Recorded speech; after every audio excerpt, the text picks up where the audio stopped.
সোহাগ সাহেব বাসায় আছেন? সোহাগ সাহেব দেখায় রে। জি হ্যাঁ বলেন। কংগ্রাচুলেশন সোহাগ সাহেব, আপনার চাকরির অ্যাপয়েন্টমেন্ট লেটার এসে গেছে।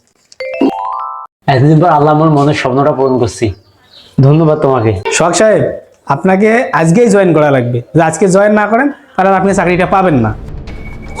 আর শোনা, তুমি এই জায়গায় কেন?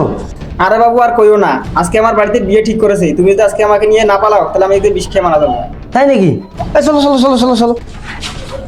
আরে সোহাগ সাহেব আজকে আপনাকে জয়েন করতে হবে, নাহলে আপনি চাকরি পাবেন না। দূর মিয়া, আপনার চাকরির গুল্লি মারি। আপনার চাকরি আগে না আমার ভালোবাসা আগে? আমার ভালোবাসা আগে। এই যে আপনার চাকরির গুল্লি মারি, চলো।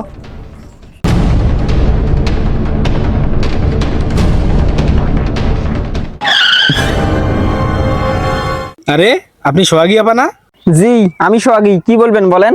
আপনার তো চাকরি হয়ে গেছে, এই যে চাকরি অ্যাপয়েন্টমেন্ট লেটার। হ্যাঁ কি কন? এই সোহাগী, কই যাও তুমি? কি গো, আমরা পালাবো না? আসো আসো। রাখতে পালাপালি, আমার চাকরি হয়ে গেছে, আমি বাড়ি চলে যাবো। বাড়ি যাবা মানে? তাহলে আমাদের ভালোবাসা? আরে রাখতে ভালোবাসা, চাকরি হয়ে গেলে তোর মতন 10-12টা পোনা আমার পিছিয়ে পিছিয়ে ঘুরবে।